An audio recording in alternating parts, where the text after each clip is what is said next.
mais uma vez aqui reunidos no Encontro dos Sete, encontro que se realiza mensalmente, já é tradição do nosso instituto, a nossa reunião que se repete há muitos anos, e hoje nós teremos um assunto muito atual, um assunto que se apresenta de grande importância, tendo em vista as prováveis, as possíveis repercussões que o entendimento ser manifestado sobre ele certamente haverá implicações nos processos em curso, sobretudo nos processos de natureza penal. O assunto que nós abordaremos hoje é exatamente os efeitos da extinção do voto de qualidade junto ao CARF nas ações penais, no âmbito do direito penal.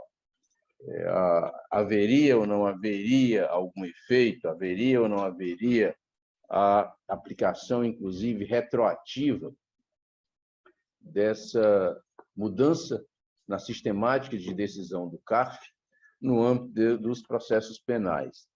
E para que a gente já adiante o assunto e já inicie a nossa reunião no que diz respeito a essa abordagem, passo logo a palavra ao professor Hugo de Brito Machado II, que fará a apresentação do assunto, o início dos debates, dando sequência à sistemática que nós adotamos em nossas reuniões. Muito obrigado. Bom dia, professor Hugo II. Por favor, a palavra é sua. Bom dia a todos. Bom dia, doutor Schubert. Bom dia os presentes aqui na reunião de sete, presencialmente e aos virtualmente também. Estou vendo ali o Bruno Rebouças configurando ali o ambiente dele de trabalho virtual. Uma alegria encontrá-lo. Alegria bom dia a todos também. Os demais aí que nos assistem. É uma satisfação participar de mais uma reunião aqui do Instituto e dessa vez trazendo um tema, como sempre é feito, ele é trazido para reflexão, não é trazido aqui como a ideia de um assunto pronto e acabado, até porque em matéria de conhecimento humano não há assuntos prontos e acabados, mas nesse caso especialmente a ideia é trazer mesmo apenas o debate, até porque a jurisprudência ainda começa a se manifestar sobre o tema, e o propósito aqui é de contribuir para esse debate, apenas introduzindo e colocando alguns aspectos que podem ser objeto da nossa reflexão. Então, eu queria, inicialmente, contextualizar o tema, apresentando o próprio tema. O que é o voto de qualidade? No que foi o fim do voto de qualidade?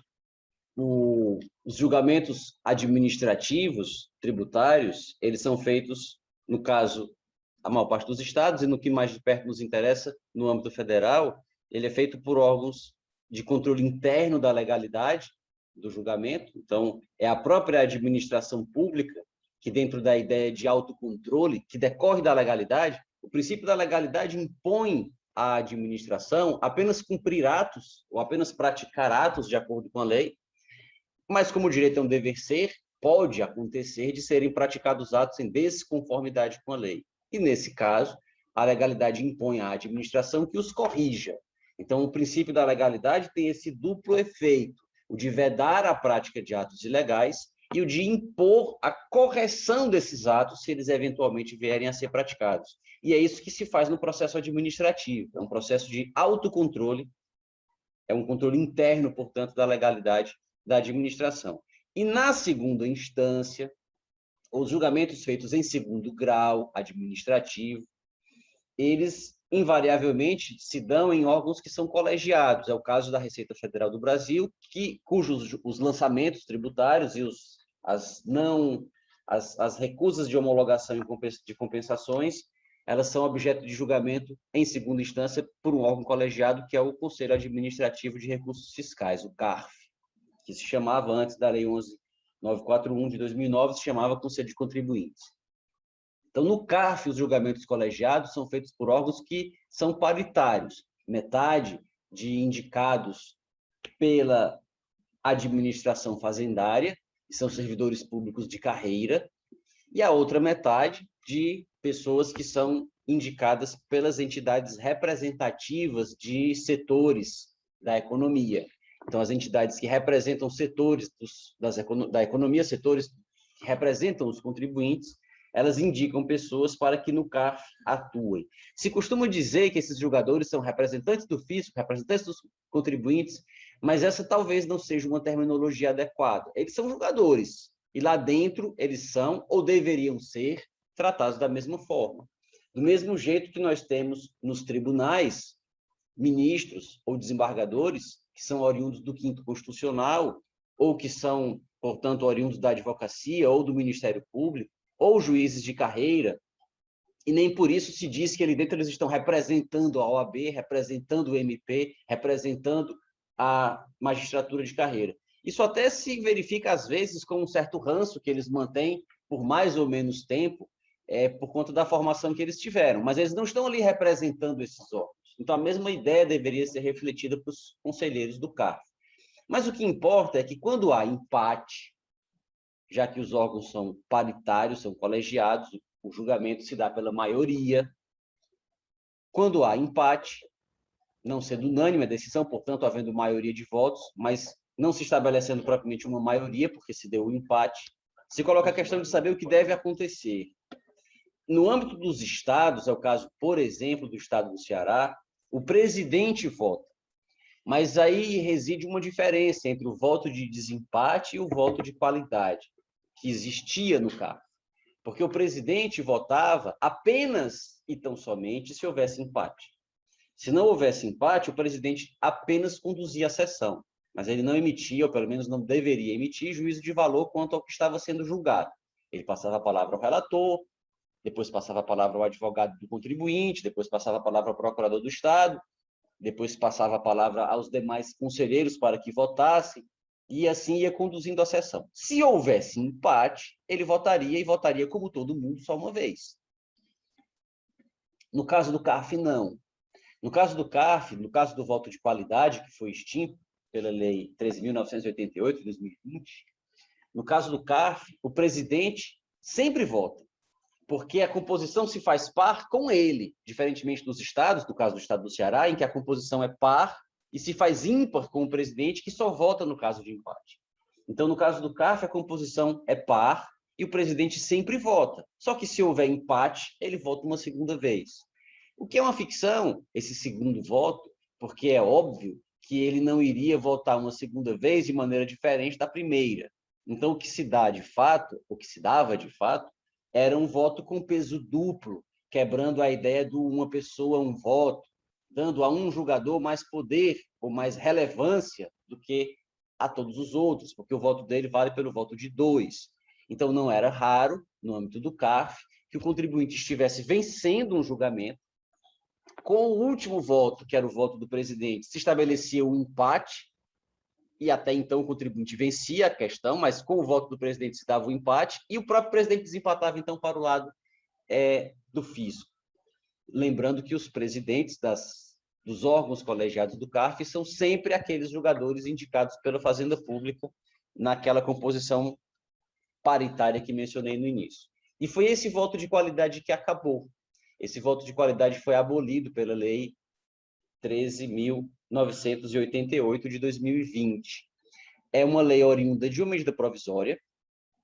Essa medida provisória tratava da transação tributária, e quando de sua conversão em lei, foi incluído um dispositivo que estabelece que, no caso de empate no CARF, prevalece o entendimento favorável ao sujeito passivo, prevalece o entendimento favorável ao contribuinte. Então, no caso de empate, não há mais um segundo voto do presidente, ou o voto dele não passa a ter peso 2. No caso de empate, prevalece o entendimento favorável ao contribuinte. Essa foi a alteração legislativa que houve, e é dela, ou de seus efeitos penais, que nós trataremos hoje. Mas antes de ingressar nos seus efeitos penais, é importante dizer algumas poucas palavras sobre a sua validade. Porque tão logo publicada a Lei 13.988, diversas vozes se levantaram para defender a sua inconstitucionalidade. Inclusive, algumas ações diretas foram apresentadas junto ao Supremo Tribunal Federal para que essa inconstitucionalidade fosse declarada pela Corte. Então, quando se coloca a questão dos efeitos criminais, ou dos efeitos da supressão do voto de qualidade na esfera penal, é importante tratar dessas ADIs, porque se pode dizer, não, mas o voto de qualidade deve continuar existindo, porque a sua supressão foi inconstitucional. Então, não vamos discutir efeito criminal nenhum. Ele não deve ter efeito nenhum, nem no direito criminal, nem no direito tributário, nem em nenhum ramo do direito, porque é inconstitucional a supressão. Então, é importante dizer algumas palavras sobre essa supressão. As ADIs, elas se calcam, em suma, em dois argumentos, ou em dois conjuntos de argumentos. Argumentos formais e argumentos materiais. Os argumentos formais, eles insistem na tese de que a supressão do voto de qualidade seria um jabuti, apelido colocado nas disposições legais que aparecem misteriosamente no texto de uma lei e não se sabe como elas chegaram ali. E elas têm esse nome de jabuti porque o jabuti, um réptil tipicamente brasileiro, da fauna brasileira, muito pesado, das perninhas muito curtinhas, ele mal consegue andar e mal consegue subir em pequenos obstáculos. Então, se alguém encontra o jabuti lá em cima de uma árvore, é porque alguém colocou ele ali, porque ele certamente não teria conseguido chegar ali sozinho. Então, quando aparece assim um dispositivo misterioso no meio de um parágrafo de um artigo de lei, e aí alguém diz, opa, esse dispositivo não chegou aqui pelas próprias pernas, alguém colocou ele por aqui, daí o nome jabuti. Então, seria um jabuti essa supressão do voto de qualidade, seria uma disposição que não teria nada a ver com o texto da MP, que trataria de transação tributária, e isso violaria o devido processo legal legislativo. O Congresso estaria debatendo um assunto, as MPs elas têm exigências quanto à iniciativa, elas têm exigências quanto ao assunto que pode ser tratado nelas, elas têm exigências quanto a uma série de coisas. Então, começaria um processo legislativo via medida provisória, cumprindo esses requisitos, as pessoas estariam debatendo aquele assunto, achando que estariam debatendo transação tributária. Quem não tem interesse em transação tributária não vai debater o assunto, só quem vai debater o assunto é quem tem interesse em transação tributária, e aí quando aparece o jabuti lá no meio, isso frustraria o debate, as pessoas poderiam dizer, se eu soubesse que iam debater voto de qualidade, eu tinha ligado para o meu deputado para dizer para ele que não concordava. Meu aqui não no sentido de que ela comprou o deputado, mas porque foi aquele deputado no qual ela votou, né, no qual ela tem relações de democracia republicana saudável. Então, eu ligaria lá para o deputado que eu apoiei e diria a ele que eu não concordo. Ou o próprio deputado diria, se eu soubesse que me debatesse, eu tinha ido para a sessão, não fui porque eu achava que era outra coisa. E há precedentes no Supremo declarando inconstitucionais dispositivos que são enfiados assim em medidas provisórias. Mas, com todo respeito à tese defendida pelos autores da ADI, ela não é procedente neste caso. Nem é o caso de debater se ela tem procedência ou não, no caso em que ela foi invocada, que foi um caso ligado a conselhos profissionais. A medida provisória tratava de um assunto que não tinha absolutamente nada a ver com os conselhos profissionais, os conselhos de fiscalização profissional, como CRM, CRC, Conselho de Farmácia, de Contabilidade, de Odontologia.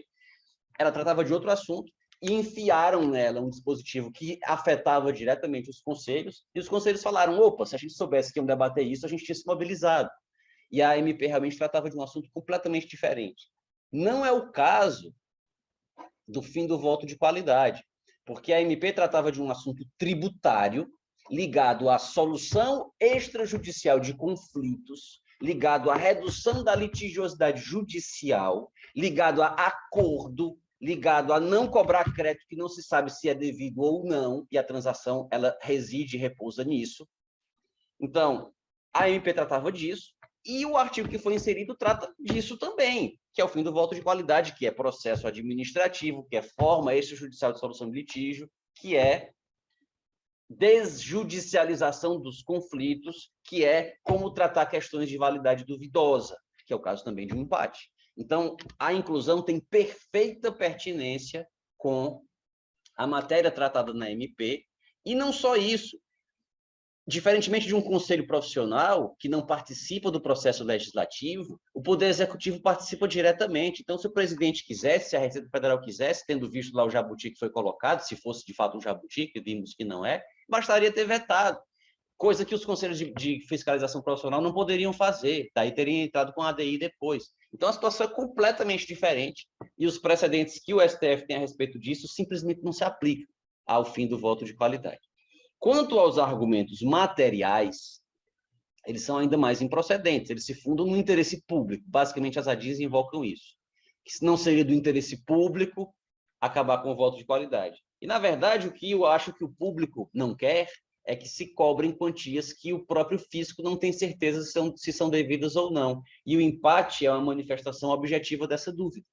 Se o CARF, que é um órgão que não é judiciário, que não tem a imparcialidade e a independência que o judiciário, em tese, tem, e que os seus membros são ameaçados de serem demitidos se tomarem decisões contrárias à Fazenda. Isso, inclusive, foi noticiado, não sou eu que estou inventando. Quando os julgadores do CARF decidiram fazer um distinguishing de uma súmula do CARF, dizendo que ela não se aplicava naquele caso, eles foram publicamente ameaçados de demissão pelo presidente da sessão que acontecia. Os julgadores do CARF, principalmente os que são indicados pelo contribuinte, eles não têm nenhuma estabilidade de vínculo com o CARF. Nem a estabilidade seletista, nem a estabilidade estatutária, nem estabilidade de nenhum tipo. Se nós tivermos uma conselheira mulher e ela, por acaso, ficar grávida, ela simplesmente deixará de receber pelas sessões que ela faltar. Se um conselheiro adoecer, como aconteceu com um conselheiro certa feita, que chegando em Brasília para o julgamento, na época em que eles eram presenciais, o conselheiro havia passado a semana anterior inteira preparando votos e acórdãos. Quando ele chega para o julgamento em Brasília, ele come um salgadinho estragado. Pelo menos assim ele entendeu o que aconteceu. Ele acha que foi o culpado, foi o salgadinho estragado, mas nunca se vai saber. Mas ele acha que comeu um salgadinho, ela, no caso, a conselheira que me contou essa história, acha que comeu um salgadinho estragado no aeroporto, e quando chegou em Brasília, os efeitos do salgadinho estragado se fizeram presentes, o salgadinho teve que sair por alguns orifícios, e ela teve que passar o dia seguinte todo no hospital. E não foi à sessão. E não recebeu, porque não foi à sessão. Então, os conselheiros que são indicados por contribuintes, eles têm essa instabilidade ou essa pouca garantia institucional, para não dizer nenhuma. Faltou, não recebeu, recebe por sessão. Além disso, eles são proibidos de terem outras atividades, sofrendo, inclusive, uma fiscalização um tanto policialesca para saber se eles estão ou não estão exercendo outras atividades remuneradas. Então, eles têm que trabalhar para o CARF, só para o CARF, e mesmo para o CARF, eles não têm garantia de que vão continuar recebendo se tiverem algum problema de saúde. Então, essa é a situação daqueles que e ainda são ameaçados de demissão quando têm a ousadia de tentar fazer um distinguish. Os representantes da Fazenda, embora mantenham a garantia institucional do seu vínculo estatutário, eles não têm nenhuma garantia de se vão continuar no CARF por muito tempo ou não. E também não têm nenhuma garantia de se saindo do CARF por retaliação pela insolência de julgamentos contrários à Fazenda, eles não vão ser lotados em um distante aeroporto para ficar abrindo passagem de passageiro que chega de madrugada de Miami para ficar vendo se tem muamba ou não. Então, aquele conselheiro que ocupava cargos importantes dentro da Receita Federal vai passar a ficar fiscalizando a alfândega de aeroporto de madrugada como punição pela independência excessiva que demonstraram no CARF. Não é por outra razão que, da separação de poderes, diante de problemas que se assistiram na Idade Moderna, revoluções que nos trouxeram constituições, separação de poderes, legalidade, elas nos trouxeram também garantias da magistratura. Os magistrados, eles têm irredutibilidade de vencimentos, inamovibilidade, vitaliciedade, não é apenas para que eles tenham regalias e mordomias para a imprensa ficar falando mal deles quando um ou outro juiz fizer uma coisa errada. Os magistrados têm essas garantias que são muito importantes para que eles tenham independência de decidir contra o rei, que antes, se eles decidissem contra o rei, eles poderiam literalmente perder a cabeça. E agora, quando eles decidem contra o rei, eles continuam tendo tudo que poderiam ter antes. Eles, pelo menos em tese, as garantias servem para isso. E os conselheiros do CARF não têm essas garantias. Então, se mesmo assim eles chegam a um empate, existe uma probabilidade muito elevada de que esse crédito tributário realmente não seja devido. Então, nada mais razoável e compatível com o interesse público que a lei determine que, nesses casos, a exigência seja cancelada. Então, por isso, as decisões, as ADIs movidas contra a Lei 13.988 de 2020, que aboliu o voto de qualidade, não são procedentes. E, portanto, o voto de qualidade deve realmente ser tido como extinto. E aí, agora, então, sim, tratemos das suas consequências ou repercussões criminais. Por que falar de consequências ou repercussões criminais do fim do voto de qualidade? Porque, como nós sabemos, há alguns crimes que têm a supressão ou a redução de um tributo devido como elemento essencial do tipo. O artigo 1º da Lei 8.137 de 90, por exemplo, ele dispõe ser crime contra a ordem tributária suprimir ou reduzir tributo mediante uma das seguintes condutas. E aí tem lá diversos incisos a enumerar a inserção de elementos falsos ou inexatos, a prática de fraude, a utilização de software que permite a contabilização, a escrituração de informações discrepantes da verdade e assim por diante. Então, caso se cometa um crime contra a ordem tributária, que tem o não pagamento de um tributo devido como elemento essencial do tipo, o fim do voto de qualidade pode ter um efeito importante. Por quê? Porque, inclusive, como anuncia o Supremo Tribunal Federal na súmula vinculante 24, é preciso que haja, caso tenha havido impugnação ou recurso, é preciso que haja o término do processo administrativo para que se considere consumado o crime. Inclusive, a prescrição só começa a contar também com o término do processo administrativo, a prescrição criminal. Então, se o contribuinte é acusado de não ter pago imposto de renda e é acusado de ter cometido fraudes na sua contabilidade para acobertar o não pagamento desse imposto, e aí isso, em tese, tipifica o crime previsto no artigo 1º da Lei 8.137, e o contribuinte se defende dizendo, olha, não tem imposto devido, eu não cometi as infrações ou as irregularidades, ou até pode ter havido realmente aqui um equívoco na contabilização da operação, mas eu sou isento, a operação não sofre a incidência do imposto, por exemplo, ou um caso de não incidência, ou de isenção, ou imunidade, enfim. O contribuinte questiona que o tributo não é devido. Se o tributo não é devido, e o crime é suprimir ou reduzir tributo devido, então não há crime. E é por isso que a súmula vinculante 24 estabelece a necessidade de esperar a conclusão do processo administrativo, só se ao cabo dele for confirmada a fraude e a supressão do tributo, é que se pode processar aquele contribuinte por esse crime, que só aí estará consumado. É como se fosse o atestado de óbito para viabilizar a persecução penal por um crime de homicídio. Então, sem a consumação de um dos elementos essenciais do tipo, não há sequer como processar o contribuinte. E com o voto de qualidade, não era raro que lançamentos fossem confirmados pelo CARF por voto de qualidade. Hoje, muitos desses lançamentos são extintos. Então, o contribuinte sofre um lançamento, apresenta uma impugnação, apresenta um recurso, leva até o CARF, há empate, e o empate leva à prevalência da tese favorável ao contribuinte, portanto, à extinção do lançamento. Mas se fosse antes da Lei 13.988, de 2020, se o fato aconteceu em 2019, 2018, 2017, e houve empate, prevaleceu o voto do presidente que confirmou a exigência. E aí o contribuinte foi processado pelo crime contra a ordem tributária, o processo está em andamento, porque houve empate e o empate confirmou a cobrança, o contribuinte não pagou a cobrança porque não a considera devida ou porque não tem meios para pagá-la, e o contribuinte, então, está sendo processado criminalmente, quando sobrevém a lei que diz que, olha, no caso de empate, prevalece o entendimento favorável ao contribuinte. O contribuinte pensa, puxa, se fosse hoje, se eu tivesse me defendido e o meu processo fosse julgado hoje, teria sido extinto o crédito tributário.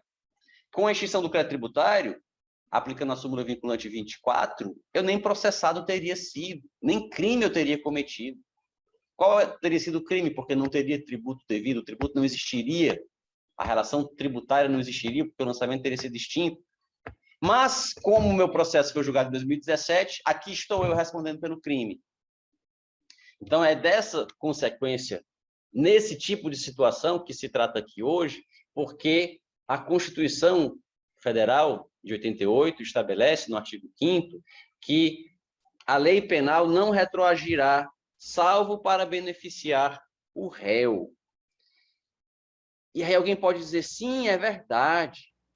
Disse no artigo 5º da Constituição que a lei penal não retroagirá, salvo para beneficiar o réu. Mas aqui nós não estamos diante de uma lei penal, nós estamos diante de uma lei tributária, ou de uma lei administrativa. Se nós fôssemos muito rigorosos, nem se trata de direito tributário, se trata de direito administrativo processual, funcionamento interno de um órgão da administração tributária, um órgão da administração que, por acaso, administra tributos. Que se houver empate ali dentro, a consequência vai ser essa. Então, é uma norma que trata das consequências do empate dentro de um órgão administrativo. Tem nada a ver com direito penal. É uma norma processual. E há já precedentes nesse sentido. O TRF5, por exemplo, tem já um ou outro julgado em que afirma que a gente está diante aqui de uma norma processual. E se nós estamos diante de uma norma processual, prevalece a regra do tempus regit actum. A lei processual tem aplicação imediata. Os processos que o CARF julgar a partir da lei 13988, ele aplica o fim do voto de qualidade, mas o processo que foi julgado antes, não. E as repercussões penais disso não são nenhuma. Então, esse é o entendimento possível. Mas acredito que esse entendimento não é o entendimento mais adequado, por algumas razões que vou indicar agora. Em primeiro lugar, porque a própria divisão da realidade em parcelas, ela é problemática e ela é relativa. Quando nós falamos, por exemplo, de classes, categorias, a mente humana, ela pensa por categorias e ela cria essas categorias por analogia. Nós observamos vários objetos análogos, porque não há objetos que sejam idênticos, mesmo uma mesma cadeira, a mesma, essa aqui na qual estou sentado, essa cadeira aqui não é a mesma de ontem, talvez tenha alguns grãos de poeira aqui, ou alguns ácaros que estão aqui nesse encosto e que ontem eles não estavam. Ou alguns que eu trouxe quando sentei aqui na cadeira. Então, até essa cadeira não é exatamente a mesma de ontem. Todos os itens da realidade, eles são análogos uns aos outros, em maior ou em menor grau. E quando a mente humana os observa, ela, por analogia, constrói categorias. Nós desprezamos essas diferenças, que são irrelevantes, não interessa se tem um ácaro a mais ou um ácaro a menos, isso é besteira, o que importa é que a cadeira, e aí eu chamo isso de cadeira. E as outras aqui, que são iguais, ou pelo menos cujas semelhanças são muito grandes e as distinções são irrelevantes, nós chamamos todas de cadeira. Inclusive outras que são mais diferentes, elas podem ser de outra cor, o encosto pode ser feito de outro material, elas podem ter outro tamanho, um número diferente de pernas, mas nós chamamos todas de cadeiras. Elas são análogas e nós chamamos de cadeiras. E assim nós vamos dividindo a realidade em classes. Só que a realidade, às vezes, é rebelde a essas divisões. Ela não as observa de maneira muito clara. E o melhor exemplo que nós temos disso nos é trazido por Humberto Eco, um livrinho chamado Kant e o Ornitorrinco. O professor Marco Aurélio Greco gosta muito desse livro e o explora bastante no seu livro sobre contribuições. Que o ornitorrinco é um animal que tem bico, que tem pena, que bota ovo, que anda que vive na água nadando, mas quando o filhote nasce, o filhote mama na mãe. E aí o ornitorrinco desafia os biólogos que durante muito tempo quebraram a cabeça para saber se ele era um mamífero ou se ele era uma ave, ou mesmo um anfíbio, ou quem sabe um peixe, porque ele tinha características um pouco de cada um desses animais. Então, ele é uma demonstração de que as categorias são criadas por nós, mas a realidade não as tem. E por isso que sempre existem as zonas de penumbra. E aqui nós estamos diante de uma, porque a lei penal define o crime. que é suprimir ou reduzir um tributo, mas ela não fala o que é o tributo. Quem fala o que é o tributo é a lei tributária. Só que eu não posso separar a lei tributária da lei penal nesse momento, dizendo que quando a lei penal define como crime não pagar o tributo, aí a lei tributária pode dizer o que ela quiser sobre tributo, que isso não é penal. Como assim não é penal? O que ela disser sobre o que é tributo vai repercutir diretamente no direito penal. É como a resolução da Anvisa que fala quais são as substâncias que são entorpecentes e são ilícitas. A lei penal que trata do tráfico de drogas não fala que é a maconha, que é a cocaína, que é o êxtase, ela não diz quais são as substâncias. Quem diz é uma resolução da Anvisa. E essa resolução, portanto, não é norma penal nesse efeito? Se ela mudar, não vai ter repercussão penal? Claro que vai. Esse é o primeiro ponto. O artigo 5º, incisos 40, sempre eu me confundo quando eu vou falar de algarismo romano. Eu sei que é XL, eu acho. XL. 40 que a gente sempre subtrai, né? O que vem antes. L é 50, então XL é 40. O inciso 40 do artigo 5º, ele... Eu imagino como devia ser difícil fazer conta de matemática no colégio, lá no tempo do Império Romano. Matemática evoluiu graças aos árabes. Pois é, e aí os americanos querem banir o uso dos números árabes nas escolas, porque eles não querem negócio com árabe. É isso mesmo. Pois bem, pois o artigo 5º, quando ele fala de lei penal, ele deve ser interpretado de forma teleológica. Dizer que ele só se aplica a uma lei que esteja dentro do Código Penal é tão inadequado, para não usar uma palavra mais forte, como dizer assim, não, o artigo 5º fala que a casa é o asilo inviolável, nela ninguém podendo penetrar, blá, blá, blá. Ah, mas você mora num apartamento, então eu vou chegar lá com o pé na porta, com escopeta, porque não é casa, é apartamento, então eu posso invadir. Então é óbvio que a interpretação aqui deve ser a mais ampla possível, dentro da finalidade da garantia constitucional. Além disso, nós precisamos trazer aqui o artigo 2º do Código Penal. O artigo 2º do Código Penal diz o seguinte: a lei posterior, que de qualquer modo, ele não fala lei penal, não, fala a lei posterior, que de qualquer modo favorecer o agente, aplica-se aos fatos anteriores, ainda que decididos por sentença condenatória transitada em julgado. Então, uma lei posterior, qualquer uma, que de qualquer modo favoreceu o agente, ela se aplica retroativo. E é exatamente o que nós estamos vendo aqui. É uma lei posterior que, de algum modo, bem direto, favorece o agente. Deixa de ser crime, porque deixa de ser devido ao tributo que ele praticou, que ele deixou de pagar, na verdade. E esse, de qualquer modo, aqui eu trago alguns exemplos. A doutrina penalista fala de diversas situações, mas houve um exemplo prático, que não tem nada a ver com direito tributário, mas mostra isso, mostra o reflexo processual. A Lei 9.099, de 95, ela passou a exigir representação do ofendido nos crimes de lesões corporais leves ou culposas.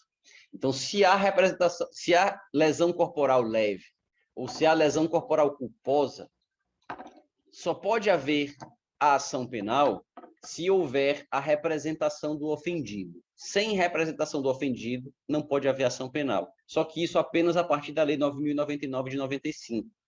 A gente está diante de um típico caso de norma processual. Representação do ofendido. Não está falando que deixa de ser crime, que não vai mais ser crime.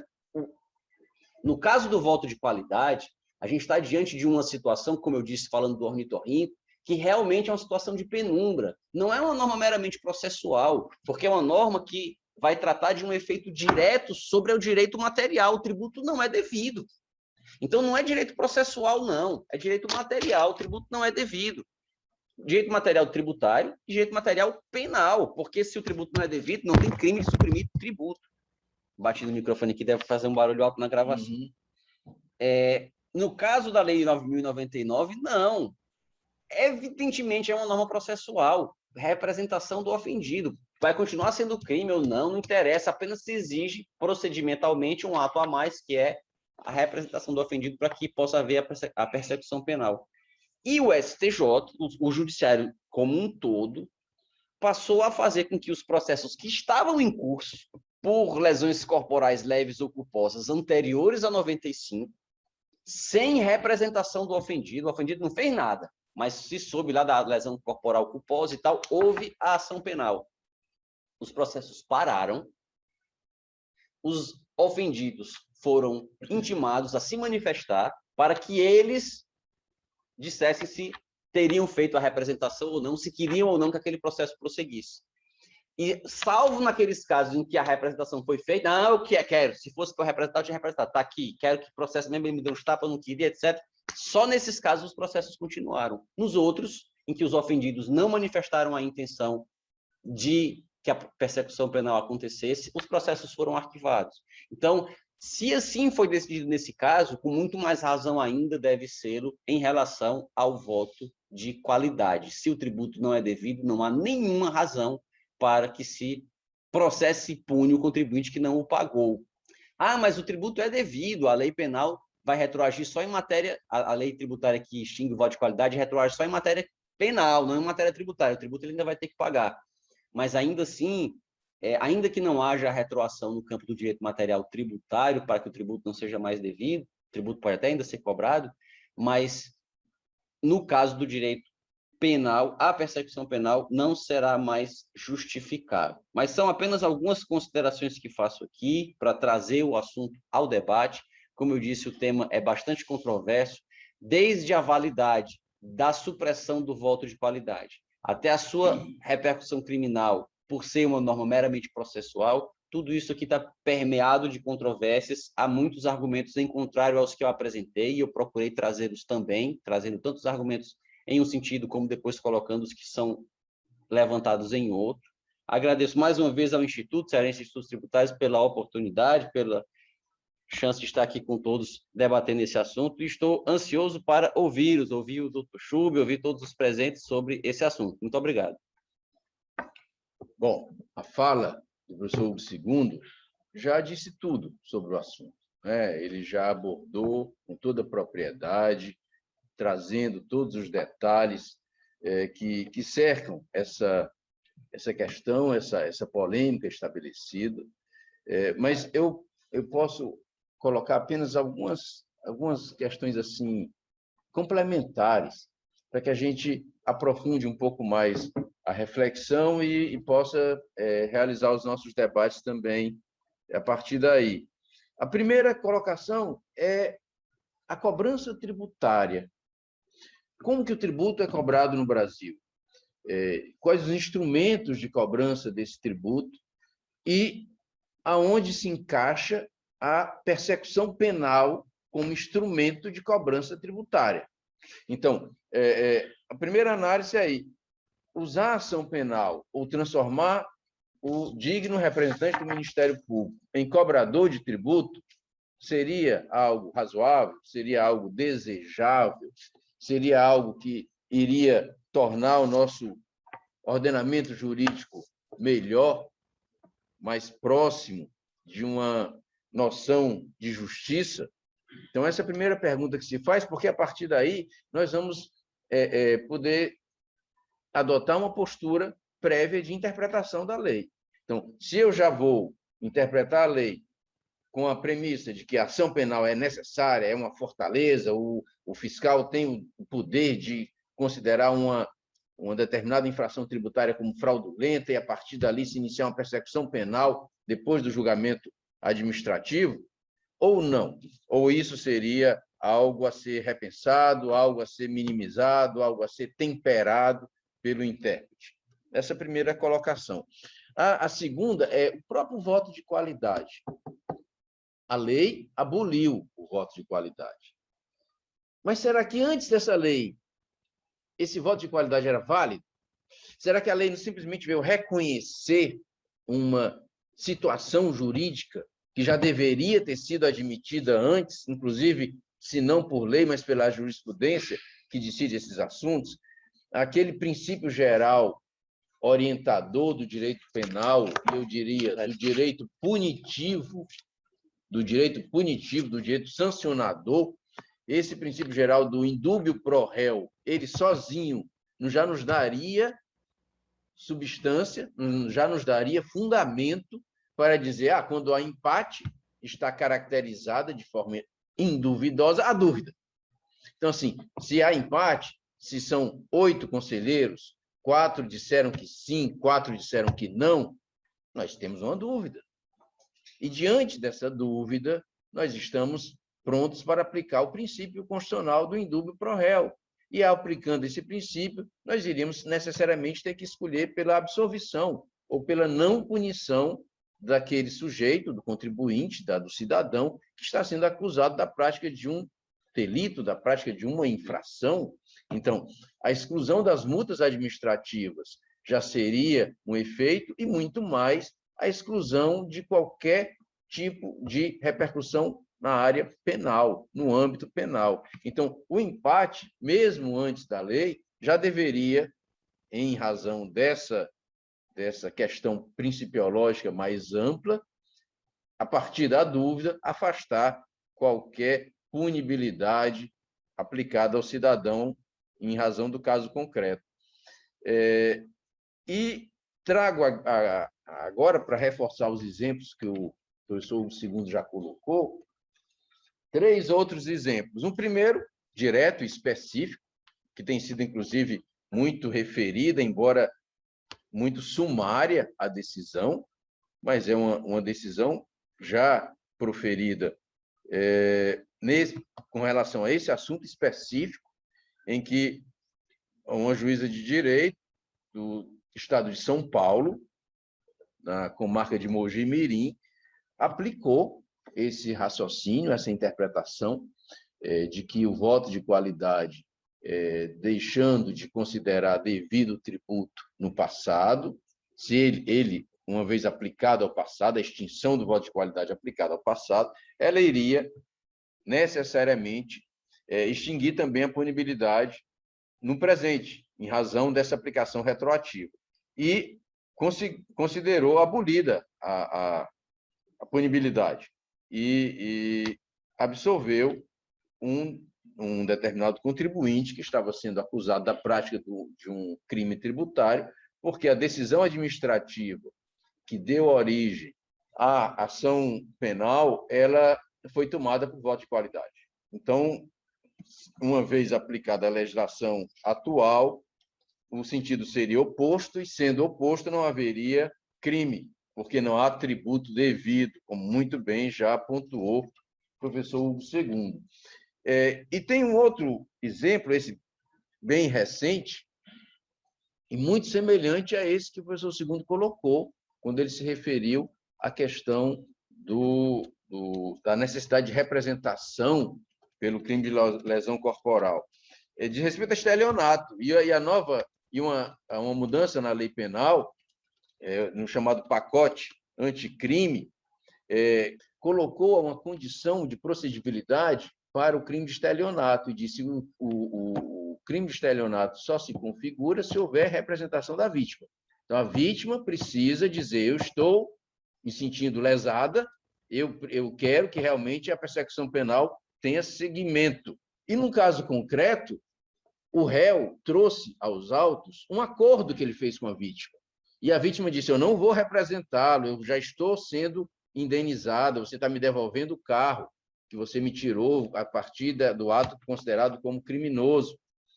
E o Supremo Tribunal Federal aplicou de maneira retroativa a lei e disse: se é assim, se não há a representação da vítima, e mais do que isso, se ainda houve um acordo e a vítima agora não se sente mais lesada, não há porquê a persecução penal, a ação penal, tenha sequência. E trancou a ação penal, concedendo o habeas corpus, que foi, então, impetrado.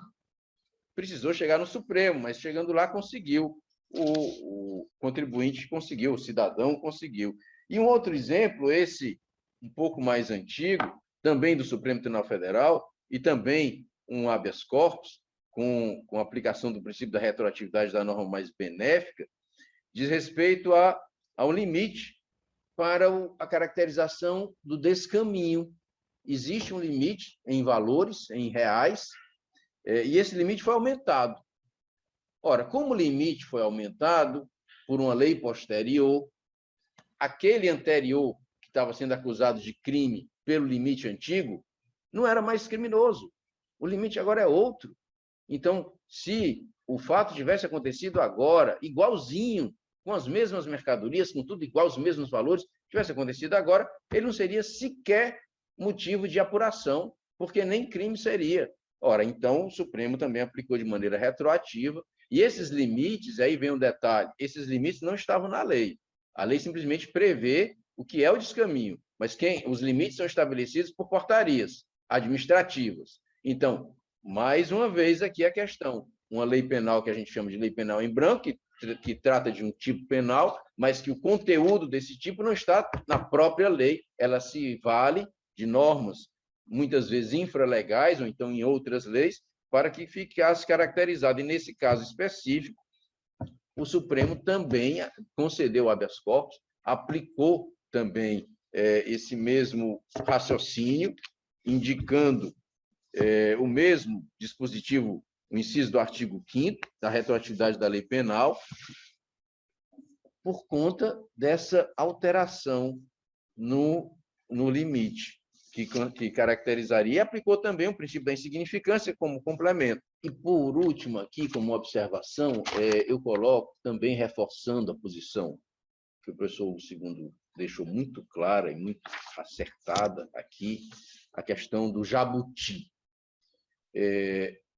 Existe, inclusive, um voto do ministro Marco Aurélio, entendendo que seria inconstitucional formal pela questão do processo legislativo, em uma das ADIs, eu não sei se são todas julgadas juntas ou se estão sendo julgadas separadas, mas existe esse voto dele, um voto do ministro Luiz Roberto Barroso, dizendo que o voto de qualidade é bom, pode prevalecer, mas a Fazenda teria chance de entrar com ação judicial, esse é assunto para um outro debate aqui.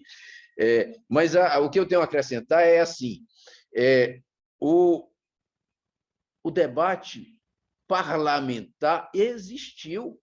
Esse dispositivo, inclusive, tinha outra redação, ele foi alterada a redação em razão de disputas lá, de entendimentos diferentes entre os parlamentares, e houve um acordo, inclusive assim, é para aprovar a transação, vamos aprovar a transação dessa maneira, mas vamos acrescentar esse dispositivo aqui que dá algumas vantagens ao contribuinte, explicita, e aí eu digo mais uma vez, algo que já deveria ser feito independente da lei, que é de dizer que o voto de qualidade não deve mais prevalecer. Ele não deve ser utilizado como forma de configurar uma infração, de punir um contribuinte diante da evidente dúvida estabelecida.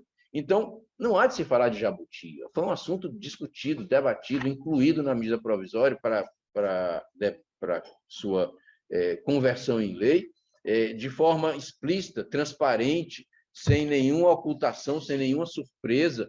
Foi uma questão colocada no âmbito do processo legislativo de forma regular. Então, acrescento apenas esses pontos ao que o professor Hugo II colocou, mais uma vez parabenizando pela exposição, e agora querendo ouvir vocês, parabenizando todos vocês por estarem aqui mais uma vez no nosso encontro, curiosos para falar e ouvir sobre direito tributário e aprendermos juntos tratando desse assunto e modestamente contribuindo para o aperfeiçoamento do nosso direito, do nosso ordenamento, do senso crítico de cada um. E agora faculta a palavra a vocês, quem quer apresentar alguma indagação, alguma manifestação, acrescentar, discutir, divergir, sei lá. Se de alguma maneira se manifestar sobre o assunto, por favor, faça. Oi, bom dia, vocês estão me ouvindo? Sim, perfeitamente, Liz. Bom dia para o Dr. Schubert, professor Hugo. Eu acho que os pontos, né, levantados por vocês foram ótimos. Parabéns, inclusive, pela explanação. E eu acho também que a forma como a situação vai se desenrolar passa pelo seu primeiro questionamento, doutor Schubert. Como se persegue o crédito tributário no Brasil? Né? Porque se compreender que compete ao Ministério Público atuar como Procuradoria da Fazenda, né? Aí vai se decidir no sentido de que a extinção do voto de qualidade não vai ter efeitos penais, ou enfim, de forma contrária ao contribuinte. a despeito de todos os argumentos que vocês colocaram. Eu acho que isso aconteceu e eu não sei, eu vejo, e aí fica até questionamento, não sei se é uma analogia válida, mas existe toda uma construção argumentativa a despeito dos crimes tributários decorrentes de lançamento por arbitramento, né? Porque é uma presunção de que há o lançamento e que não existe crime tributário decorrente de presunção. E me parece que foi feita uma construção, eu entendo, né, a fundamentação da jurisprudência sobre esse caso de crime que eu trouxe, né, dos lançamentos feitos por arbitramento, no sentido de que não pode o contribuinte dificultar a fiscalização, não exibir determinados livros ou documentos que sejam obrigados por lei, e logo em seguida se pretender se beneficiar, né, desse descumprimento das suas obrigações, dos seus deveres, para se esquivar da ação penal. Mas, de toda forma, também não existe crime decorrente de presunção, né? Então, eu acredito que o desenrolar vai pender também para essa finalidade da ação penal. Eu também acho que... Eu vi a decisão que o senhor falou do Tribunal de São Paulo, de Mogi-mirim. É, de fato, uma decisão ínfima. São 4 parágrafos. Ela coloca a extinção do voto de qualidade. No segundo, ela afirma que o presente caso, né, no caso do processo, foi decidido pelo voto de qualidade contrário ao contribuinte. Afirma também que, se tivesse sido, nos dias atuais, o crédito tributário não teria sido constituído, invoca a súmula e decreta a abolício crimes. E quando ela invoca a súmula, eu fiquei me perguntando, né, se essa decisão, que eu acho que foi bem noticiada, eu acredito que os advogados que atuam na área e se depararam com a situação semelhante vão utilizar, né, como não um precedente, mas, enfim, vão utilizar a decisão como parâmetro para fazer pedido semelhante. Eu fiquei me perguntando se aplicaria também aos crimes formais, porque a súmula só fala dos crimes materiais. E em não se aplicando a crimes formais, não seria mais um indício de que o bem jurídico tutelado nesses crimes é o erário? Porque existe uma defesa no sentido de que não é o erário o bem tutelado em si, e se o objetivo é coibir o ato fraudulento, né, para justificar essa prisão, que seria uma prisão civil, e aí inconstitucional, e também prevista, né, vedada em tratados internacionais. Então, se o voto de qualidade não extingue crimes formais, todas essas ações poderiam ser objetos de mutatio libelli, né, que é aquela alteração do tipo penal ao final da instrução, oferta-se a denúncia, e ao final da instrução identifica-se a ocorrência de outros fatos. Então, poderia o Ministério Público, ao final, fazer esse pedido de alteração para os crimes descritos no artigo 2º, a depender do caminhar da instrução processual?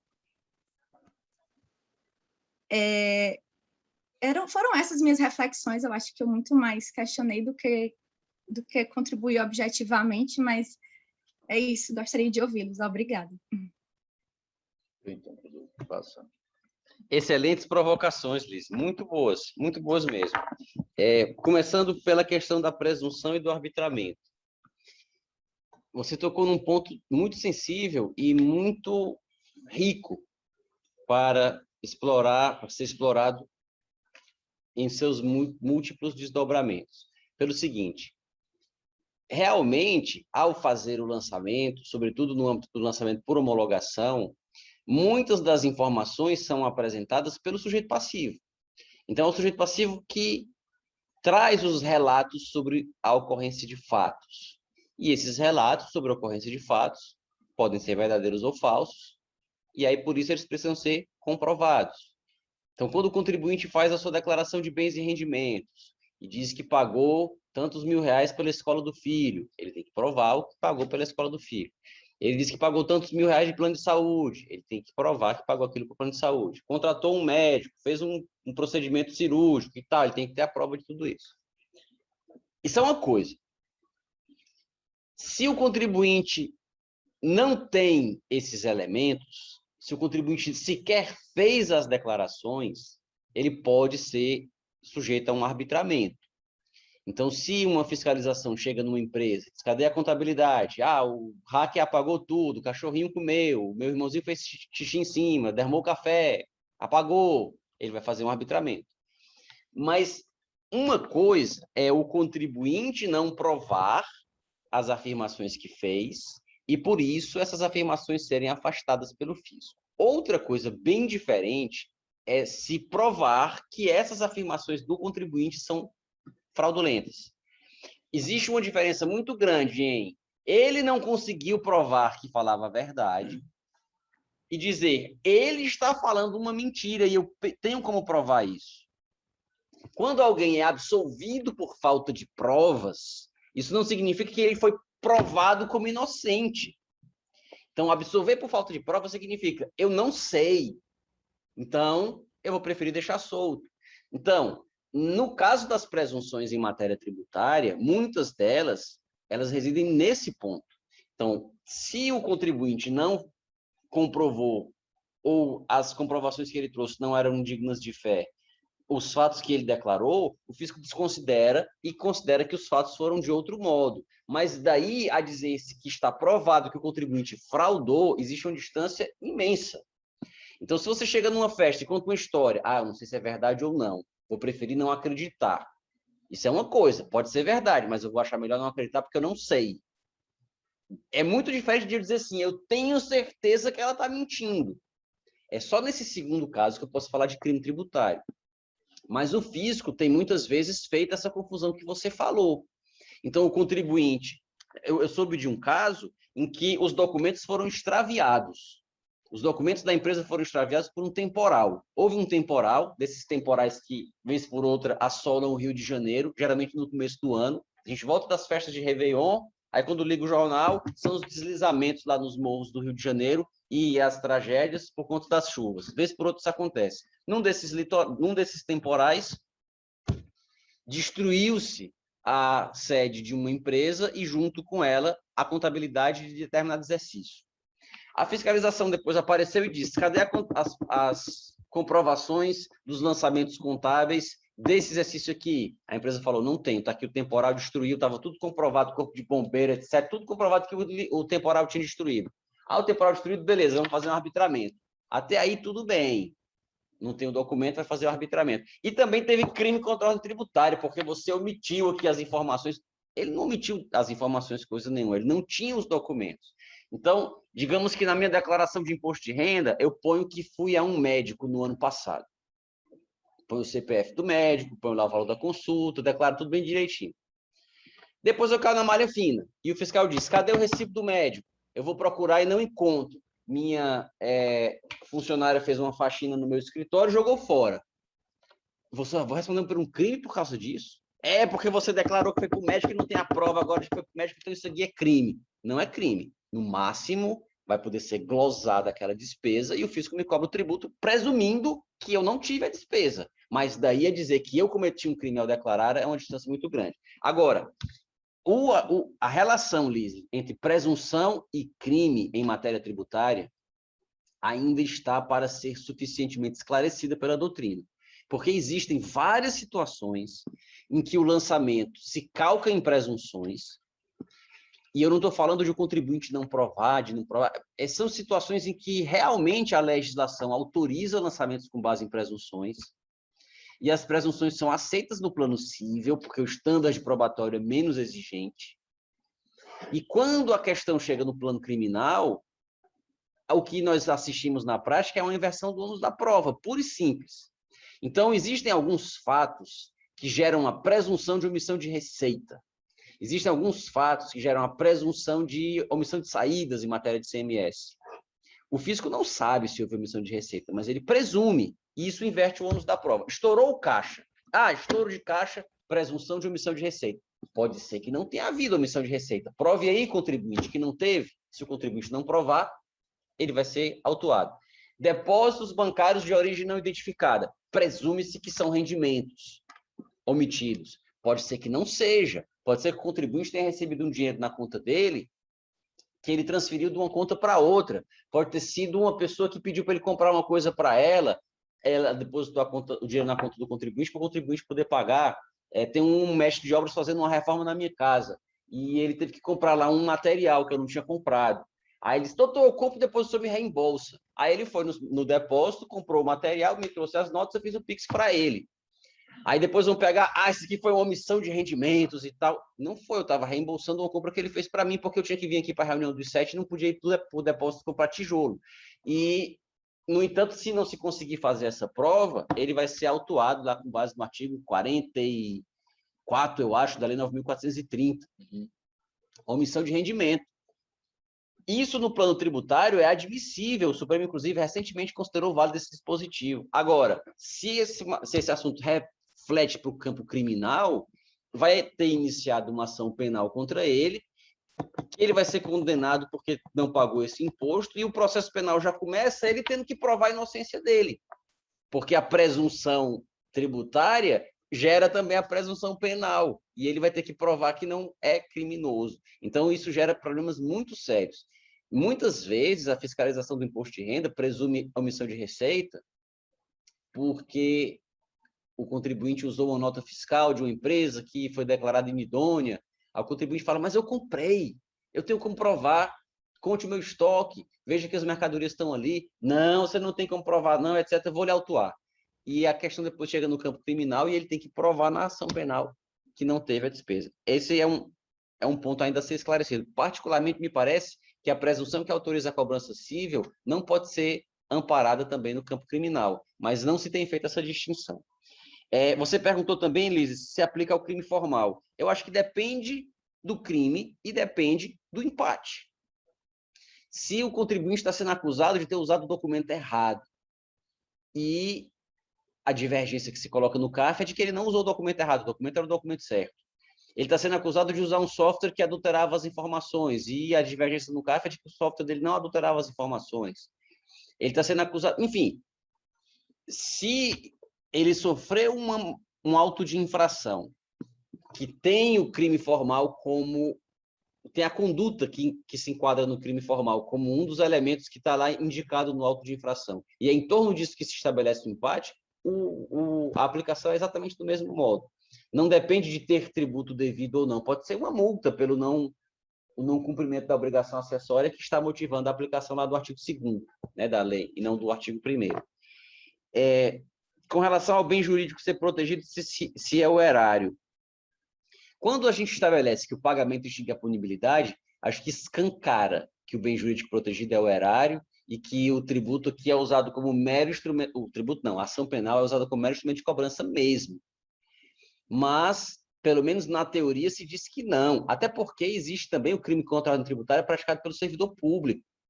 O crime de excesso de exação, por exemplo, é um crime contra a ordem tributária. E ele é considerado crime, que o crime acontece quando se cobra um tributo que não é devido, ou que, mesmo sendo devido, se usa meio vexatório ou gravoso que a lei não autoriza. Então, não deveria ser o erário. É a juridicidade da relação, é a rigidez da relação tributária, tanto para um lado como para o outro. A gente tende a esquecer isso. No senso comum, um fiscal muito rigoroso que cobra tributo legal ou ilegal de todo jeito, mas ele cobra tributo de todo jeito, desde que ele não cobre para ele, desde que ele cobre da maneira mais arbitrária do mundo, mas tudo para botar dentro dos cofres da fazenda, ele vai receber uma medalha na repartição. É o fiscal mais exemplar de todos e tal. Se ele cometer alguma ilegalidade para se beneficiar ou beneficiar alguma outra pessoa, aí vão dizer alguma coisa dele. Mas se não, se o maior absurdo que ele cometer for para encher as burras do erário, aí vão dar um prêmio para ele, vai ter um quadro de funcionário do mês na repartição, porque é alguém pode dizer assim, não, esse cara é rigoroso demais. Eu acho que a gente tem que ser rigoroso, mas não tanto assim. Mas não vão dizer que ele é imoral, que ele pratica condutas eticamente reprovadas. Exatamente. Então, eu acho que isso é o que está arraigado no próprio senso comum da nossa cultura. E quanto à questão da prisão civil, me parece, Liz, que no caso do artigo 2º, inciso 2, lamentavelmente mal interpretado pelo STJ e pelo STF, como aplicável ao ICMS declarado não pago, é obviamente um caso de prisão civil. O STF ainda tentou remendar, dizendo assim, não, mas é porque no caso do ICMS tem apropriação indébita, porque o ICMS é embutido no preço. E, além disso, existe uma violação à concorrência, porque o contribuinte que fica vendendo sem pagar o tributo, ele vende mais barato e aí ele quebra a concorrência.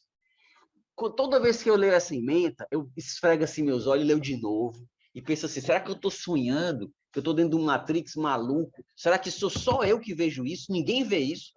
Como é que é a apropriação indébita, porque eu embuti no preço, vendi mais caro, o consumidor final pagou e eu embolsei o dinheiro, não paguei para a fazenda, sem entrar no mérito de todos os equívocos que giram em torno dessa interpretação, porque o preço é preço, tributo é tributo, mas ainda assim, como é que pode ser apropriação indébita porque eu embuti no preço, vendi mais caro e não repassei para o fisco?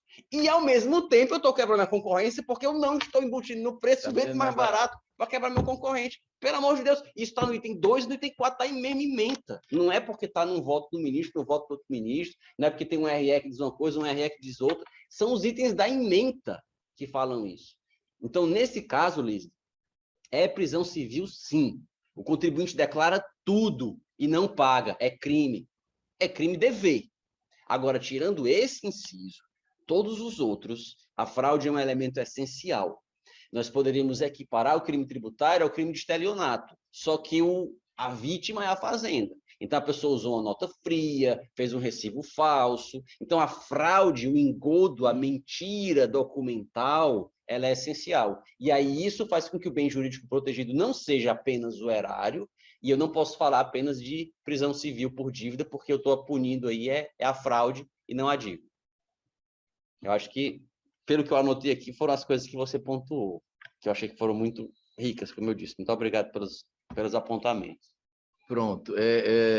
Liz, eu acrescento apenas ao que o Hugo II disse, confirmando o que ele disse, que o CARF tem uma súmula dizendo que não se aplica a multa de 150%, que é a multa aplicada no caso de fraude, quando o lançamento tiver por base a presunção de omissão de receita com base em depósito bancário.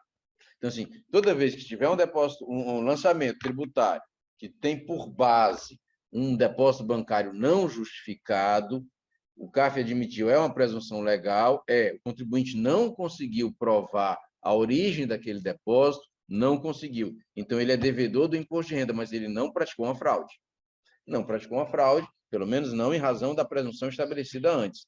Não praticou a fraude, portanto, não pode ser multado, não pode ser apenado com a multa específica dos casos fraudulentos, que é de 150%. Então, a própria administração já estaria cuidando de excluir o caráter penal ou caráter punitivo mais gravoso, né, para esses casos de presunção tributária que deu origem a um lançamento, que deu origem à cobrança do imposto, confirmando o que o professor II acabou de explicar. Alguém mais quer fazer uma colocação? Oi, professores. Bom dia. Bom dia. É o Anchieta que está falando. Diga, Anchieta. Professores, os senhores podem comentar essa questão da independência das instâncias? A gente vê muito isso, né, no processo criminal tributário, quando a gente tem uma tese tributária em discussão no embargo à execução. Não está ouvindo? Não está ouvindo, professor? Tem que aumentar, Wellington, um pouquinho o som. Está no máximo, é? É a questão da independência das instâncias, professor Hugo II. Pronto, sim. Porque a gente vê muito, por exemplo, aqui na vara criminal do Ceará, ela alegar que as instâncias são, a juíza, né, alegar que as instâncias são independentes e que, portanto, ela pode seguir com as persecuções criminais. Então, veja, se um processo encerrou na via administrativa antes do encerramento do voto de qualidade, usando essa lógica da magistrada, ela nunca vai aplicar a lei em benefício do contribuinte, tendo em vista que as instâncias são independentes, já existe um processo administrativo julgado e definido. Então, eu gostaria do senhor analisar, que se o senhor pudesse, comentasse essa questão da independência, desse argumento usado na área criminal, da independência das instâncias e fazendo esse cotejo com o fim do voto de qualidade. Então, Excelente questionamento, Anchieta. Com todo respeito aí à magistrada que você referiu, eu acho que esse argumento da autonomia das instâncias ele foi afastado pelo Supremo desde quando ele proferiu os acordos, né, quando ele proferiu os julgamentos, que depois deram origem à súmula vinculante 24. Porque a súmula vinculante 24, ela diz expressamente que não se configura o crime contra a ordem tributária antes do prévio esgotamento da via administrativa. Então, a súmula vinculante 24 tem por premissa a ausência dessa independência que ela falou. Não porque as instâncias sejam dependentes, não porque o judiciário dependa do julgamento administrativo. A questão não é para pedir independência ou de não independência das instâncias, autonomia ou de não autonomia. A questão é de estar ou não estar configurado um dos elementos do tipo. E só com a conclusão do processo administrativo é que está configurado o elemento do tipo. Então, acho que não tem como insistir na tese da autonomia das instâncias para justificar com isso que a ação criminal ande independentemente do processo administrativo. O que às vezes o MP tem feito é inventado outros crimes para tentar iniciar o processo criminal sem precisar esperar pela via administrativa. Então, às vezes o MP fala assim, não, mas teve também crime de quadrilha, ou bando, ou organização criminosa, ou, enfim, associação para o crime, etc. e tal, porque teve o contador, teve 4 sócios e mais um assistente que estavam envolvidos no crime tributário. Mas é claro que se tudo é meio para o crime tributário como fim, se não houver crime tributário, o que eles se associaram para fazer não era crime, então também não tem quadrilha. Mas é um artifício que, às vezes, o MP ainda usa para tentar pular a ideia da súmula vinculante 24. Mas não acho que ela seja, essa tese da autonomia justifique isso, não. Inclusive, quando do julgamento do Supremo, o Ministério Público se posicionou muito, tentando fazer prevalecer a autonomia dele, Ministério Público. Eu não posso ficar submetido a um entendimento de um órgão administrativo de julgamento. Eu tenho autonomia para fazer uma avaliação, perceber que há uma conduta criminosa aqui e promover a ação penal. E foi vencido, né? Foi vencido exatamente por essa colocação muito bem feita pelo professor Hugo II, que disse que é o próprio elemento do tipo, a própria existência ou não, configuração ou não do crime que estaria presente, né? E na questão da quadrilha, em alguns casos, o Ministério Público cita o dispositivo que fala da organização criminosa, quando se está diante de uma empresa. Eles me dizem, não é empresa, então tem vários sócios, ela funciona, é uma organização, e como ela sonegou, ela passou a ser uma organização criminosa. Esquece o Ministério Público, aquela empresa funciona há 20 anos, que aquela empresa já vende há muito tempo aquela mercadoria, isso, né? Que ela não se organizou para isso e que está sendo acusada, muitas vezes injustamente, de ter cometido um crime e que só por isso ela passa a ser uma organização criminosa. Claro que isso de forma alguma se aplicaria, mas é realmente um artifício que tem sido utilizado pelo Ministério Público, pelos órgãos de cobrança penal tributária, e eu uso esse termo de uma maneira muito tranquila, porque é o que tem acontecido, órgãos de cobrança penal tributária, os órgãos administrativos de julgamento, então logo o processo termina, encaminham logo para o Ministério Público, ainda ficam cobrando uma postura, uma solução, uma ação específica para que aquilo viabilize um pagamento de um contribuinte que se amedronta quando recebe uma citação de uma ação penal e muitas vezes pede um parcelamento, faz o pagamento à vista de algo que ele entende até que nem deve, mas como não quer ter aquele constrangimento de ser réu em ação penal, prefere pagar o preço. Bom, o que mais? Alguém mais quer fazer alguma colocação? Dr. Schubert, professor II. Pois não, Bruno, bom por dia. favor. Primeiramente, bom dia a todos. Agradecer aí, eu acho que foi exauriente a apresentação do tema pelo professor Hugo II, e agradecer as considerações também do Dr. Schubert, da Lisle e do Anchieta, mas são super pertinentes. Ia colocar alguns pontos que, de certa forma, já foram tratados aqui, mas talvez mais para a gente citar mais provocações. O primeiro diz respeito ao que o Dr. Schubert citou no comentário dele, referente à questão do jabuti, né, e da apreciação parlamentar acerca dessa questão do jabuti. E é interessante, sob o ponto de vista pragmático, a gente observar isso, porque diversas leis, diversos instrumentos normativos, veículos normativos que nós temos no ordenamento, eles foram introduzidos, vamos dizer assim, meio com essa estrutura de coxa de retalhos, né? E não foram suscitadas sua inconstitucionalidade, não foram declaradas inconstitucionais por conta disso, né? Me parece que existe uma tendência, às vezes, de haver um lobby político mesmo, envolvendo os interesses da fazenda pública, para que não seja levada à frente determinadas iniciativas que venham, de alguma forma, a beneficiar os interesses do contribuinte, né? Então, acho que isso é um ponto, do ponto de vista pragmático, importante, né? Porque se dá tanta relevância a esse aspecto formal no que diz respeito à lei, quando, em diversas situações, no Brasil e no mundo, a gente tem projetos jabutis, né? E eles seguem em frente nessa estrutura. Outra coisa que eu acho que é muito importante diz respeito, às vezes, a um esclarecimento do que seria, e aí, puxando um pouco a decisão do juízo lá de Mogi, o que seria a abolício crimes, né? Que ela citou a súmula 24 e depois o que seria abolício crimes.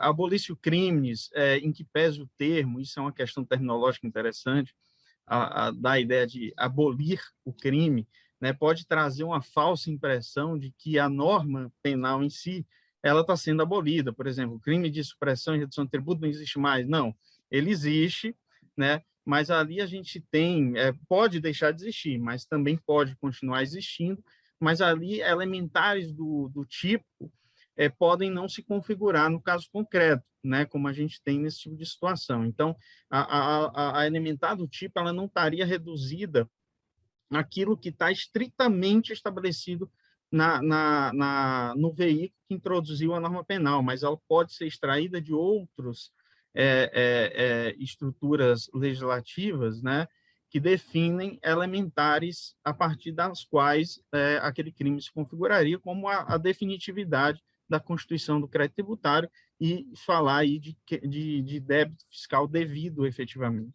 né? Então, naquele momento que o voto de qualidade é posto em questão e a gente não pode trazer efetivamente um caráter de definitividade da constituição do crédito tributário, considerar aquele tributo efetivamente como devido, consequentemente, a gente poderia, com a nova lei, falar a partir da estrutura revogatória, falar de um abolício crimes nesse tipo de situação também, né, penso eu. Outra coisa importante, e aí tem a ver, eu acho, mais com o referencial teórico que a gente adota. Eu tive uma conversa recentemente no mestrado com o professor Paulo de Barros Carvalho, e eu descobri que, a depender da teoria que se adota, a gente tem que tomar muito cuidado com as consequências dela, né?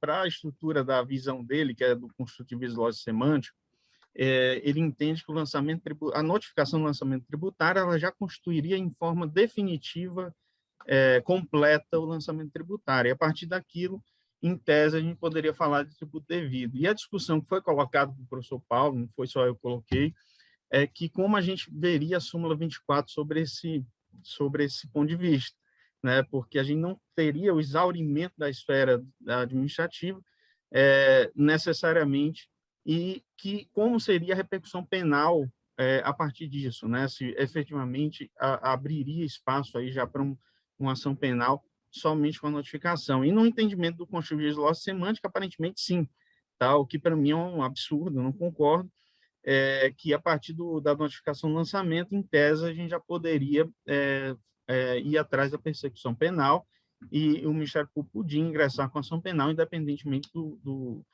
exaurimento da esfera administrativa, da discussão administrativa. Então, efetivamente, eu acho que, assim, às vezes, né, se adotar uma teoria até as últimas consequências, tem seus riscos, né? Efetivamente, principalmente para a interpretação da norma penal, a gente tem aí, penso que é um entendimento mais coerente, que foi formalizado pela súmula 24, que tem que ter, efetivamente, a definitividade da constituição do crédito tributário, pós-discussão administrativa, caso houver, né, que o torne definitivo a partir disso, né? Mas, bom, são algumas considerações que, de tudo que já foi dito, não tem nenhuma novidade nisso, né? Eu acho que agradecer aí o professor Hugo II e o Dr. Schubert pela colocação do tema, que eu acho de extrema relevância, e, como eu disse, já foram trazidos todos os pontos de forma exauriente aqui no início da apresentação. Obrigado, Bruno. Mais alguma colocação? Alguém quer fazer o uso da palavra? Bom dia. Bom dia. Bom dia. Professor Schubert, professor Hugo de Brito, demais colegas. Agradeço a excelente explanação, como sempre, do nosso grande e querido professor Hugo de Brito Machado II. Aproveito o momento para dizer que estamos todos com saudade do professor Hugo de Brito Machado, para saber quando é que ele volta. Estamos com muita saudade. E, assim, eu acho que todas as considerações feitas foram excelentes. Mas, sobre o tema, eu verifiquei que o STJ agora, aí seria mais uma última interpretação sobre a questão dos crimes tributários, ele tem retirado espontaneamente quando existe colocação de sócios e gerentes por crimes tributários, quando a pessoa comete e ela é indiciada simplesmente em razão do seu alto cargo ocupado na empresa, né? Então, já saíram algumas decisões nessa semana do STJ e realmente os magistrados eles estão aceitando, mesmo que o Ministério Público ele esteja ainda colocando essas acusações somente pelo fato do sócio ou gerente ocupar esse cargo de administração, os magistrados do STJ eles estão retirando e pedindo a tipificação, né? Eu acho assim que no meu entendimento, isso foi uma forma justa de se ver. E foi até da 6ª turma do STJ que saiu essa decisão. Tem um caso aqui, eu achei bem mado. Foi o RHC 132.900. Era só isso mesmo que eu queria compartilhar para poder trazer um pouco mais de reflexão ao que já foi tão bem pontuado por todos. Obrigado, Janaína. É realmente uma observação importante. Fazer alguma consideração, professor? Sim, que em relação a isso, esse é um tema que já faz bastante tempo que está permeando ou girando, orbitando a jurisprudência, que é a questão da denúncia genérica, de se estão cumpridos ou não os requisitos do artigo, acho que é 41 do Código de Processo Penal, que é preciso que haja uma descrição que minimamente permita identificar a autoria do crime e até para permitir a defesa, né? É uma questão de teoria da argumentação, para que se possa acusar concretamente e objetivamente alguém de ter feito alguma coisa e essa pessoa possa se defender sem que haja uma inversão do ônus da prova e do ônus argumentativo. O Ministério Público usava uma teoria que era correta, mas era mal aplicada, que era a teoria dos chamados crimes societários. Nos crimes societários, a denúncia pode ser genérica. Denúncia genérica é aquela denúncia que imputa indistintamente a todos os que fazem parte de um grupo a prática do crime praticado pelo grupo. O problema é que se usava o termo crime societário como se a gente estivesse falando de direito societário, de contratos havidos no âmbito de uma sociedade. Quando a gente fala de direito societário, eu me especializei em direito societário, M&A, para poder não falar fusões e aquisições, para poder soar mais gourmetizado, M&A e tal, não sei o quê. Mas não é disso que a gente está falando. Quando se fala de crime societário, se fala de uma sociedade do crime. Então, se um grupo de 5 pessoas resolve assaltar um banco, os 5 estão encapuzados. Um fica no carro, na esquina, com o motor ligado, esperando para fugir. Os outros 4 que entram. Dos 4 que entram, um rende o vigilante com um revólver. o outro rende os clientes da loja com o revólver, um terceiro rende os caixas, e um quarto vai com o gerente dentro do cofre, esvaziar o cofre. Depois todos eles saem, entram no carro e fogem. Quando a polícia os apanha, ela não precisa dizer, não, o que estava no carro era o João. O que ficou no caixa lá ameaçando foi o José. O Francisco foi o que fez não sei o quê. Não precisa. Todos eles estavam lá juntos para o resultado que desse ou vier. Todo mundo sabia ali o que podia acontecer e estavam todos dispostos a assumir o risco. Aí denuncia todo mundo. Beleza. Agora é totalmente diferente do caso de uma empresa que pode ter 5 sócios. Os 5 sócios, inclusive, tem um que só fica na praia, namorando, não sei o que e tal, e só aparece na empresa de vez em quando, nem sabe o que acontece lá. Tem outro que fica lá todo dia e não faz nada errado. Tem outro que fica lá todo dia e engana os outros. Então, não tem como dizer que foi um que não foi. Pode ser que nenhum saiba, eles sejam enrolados pelo gerente que está roubando a empresa e está roubando o fisco, que é a própria empresa. Então, não é possível só porque é sócio denunciar. No caso de uma grande autoridade dentro da empresa, a situação muda um pouco de figura, porque se pode aplicar a questão da teoria do domínio do fato. Ah, porque ele sabe de tudo, não é razoável que ele não soubesse e tal. Então, não é só porque é sócio. Porque no começo, a MP denunciava todo mundo que estava no contrato social. Agora, não é porque está todo no contrato, não são todos que estão no contrato social. É só o fulano, porque não tem nada lá que não aconteça que ele não saiba. Mas mesmo nesse caso, acredito que não se pode presumir que ele sabia de tudo e não se pode inverter o ônus da prova para que ele prove que, ainda que tenha havido crime, ele não sabia, ele estava sendo enganado também. É muito comum, acho que todo mundo aqui já deve ter ouvido falar de situação em que ou o contador, ou o gerente, ou um ex-funcionário dá um desfalque numa empresa. Existe realmente subfaturamento, existe realmente algum tipo de fraude, mas a fraude é praticada em detrimento do próprio dono da empresa. E aí depois ele termina respondendo por um crime que foi praticado contra ele, ele é a vítima, mas ele é a vítima junto com o fisco, mas ele responde como autor, e tendo que inverter o ônus da prova de que ele não é responsável. Então, eu não conheço esse RHC que foi citado, mas se ele tem esse sentido que foi dito, eu concordo integralmente com a tese dele disposta. Então, mais É o alguém? RHC 132.900, se depois alguém quiser ver, e o HC 289.043. Foram os dois que saíram do STJ com esse entendimento. Muito bem. E muito grata, professor Hugo. Mais alguma colocação para a gente concluir aqui a nossa... Professor, segundo o senhor estava falando aí, né, da pessoa que tenha, do diretor da empresa, né, conhecimento profundo, e aí eu fico pensando assim, nas experiências que a gente tem no dia a dia, né? Uma vez eu fui acompanhar o processo tributário, criminal na delegacia, e aí a delegada começou a perguntar, mas essa sua empresa tem diretoria? Ela tem, assim, organização?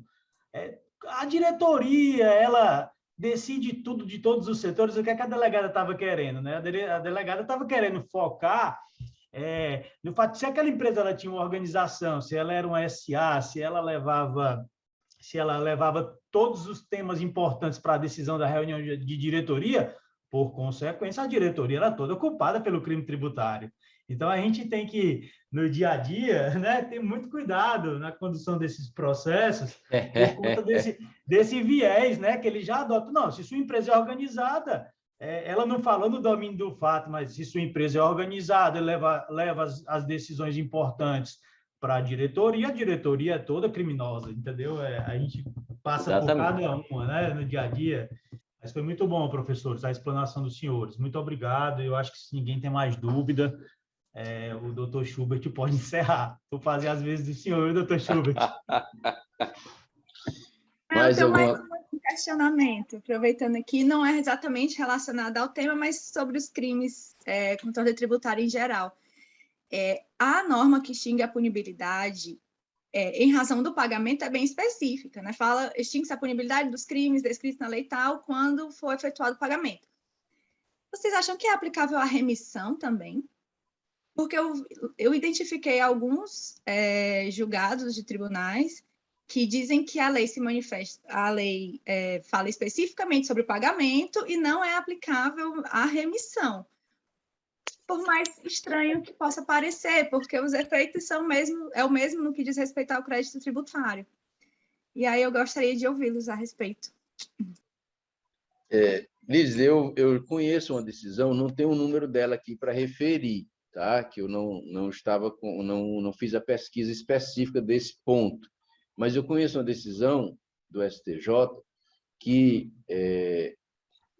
absolveu ou considerou extinta a punibilidade com relação a um determinado réu beneficiado pela prescrição, tá? Então, houve a prescrição, houve a extinção do crédito tributário pela prescrição, e o STJ entendeu que não tinha sentido dar seguimento a uma ação penal contra alguém que não está devendo o tributo. O crédito está extinto. Qual seria o crime que ele cometeu? Porque ele não pagou um crédito tributário extinto, então aquilo ali já estaria resolvido dessa maneira. E entendo que esse raciocínio, esse pensamento, pode ser estendido, entendo eu, para todas as hipóteses de extinção do crédito tributário. O crédito tributário está extinto, não tem sentido continuar uma persecução penal quando o objeto não existe mais. Deixar de pagar tributo, o tributo não existe mais. Então, né, entendo eu, mas é uma questão que está aberta realmente. Eu não conheço outras decisões, eu conheço apenas essa que trata da prescrição, mas acho que pode se estender para remissão, pode se estender para anistia se se tratar de débito de multa, pode se estender para qualquer outra causa de extinção do crédito tributário, que não vejo sentido em dar sequência a uma persecução penal diante da perda do objeto, né?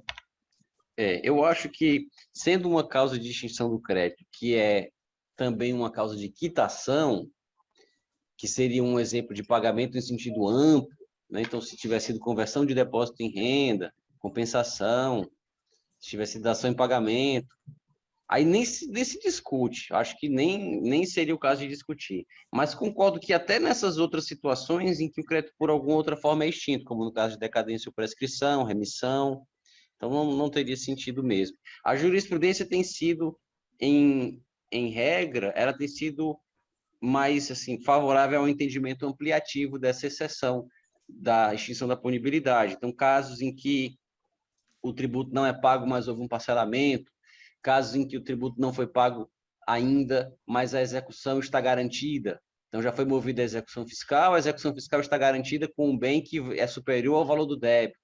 Então, ainda que o contribuinte perca os embargos, o tributo vai ser pago porque o bem já está garantido num valor superior. Então, situações todas como essa são equiparadas ao pagamento. Então, acho que fazer a mesma coisa em relação à remissão seria o entendimento mais adequado.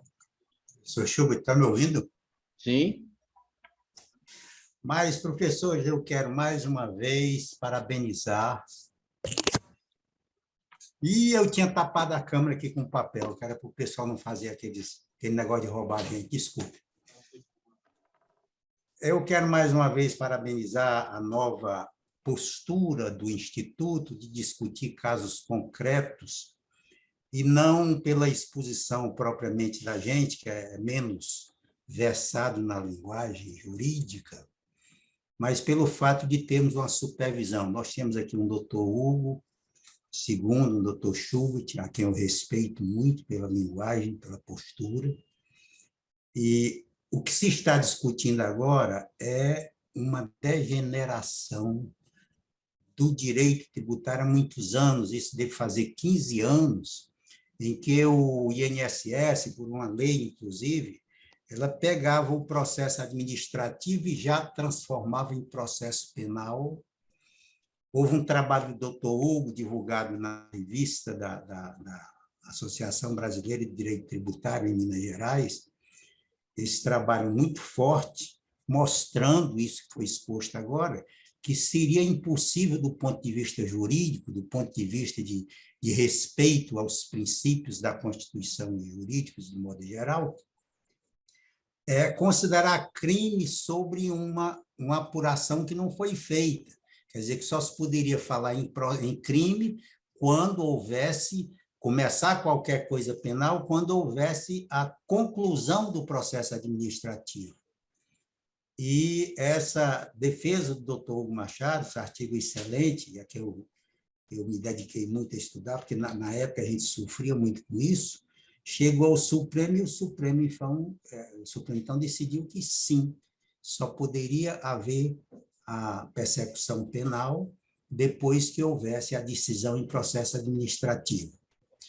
E isso tirou muito a força do INSS, acabou, até que a gente tinha esquecido, e agora o Estado do Ceará está fazendo isso, aterrorizando as pessoas, as famílias, que geralmente empresas pequenas são as famílias que não sabem o que é direito penal, nem o que é direito tributário, e recebendo a notificação criminal para uma coisa que não está sendo apurada. Eu sei que isso levaria longe, mas eu queria também referir que o professor Hugo II falou aí na história das cadeiras, né? Cadeira com perna, cadeira azul, cadeira amarela.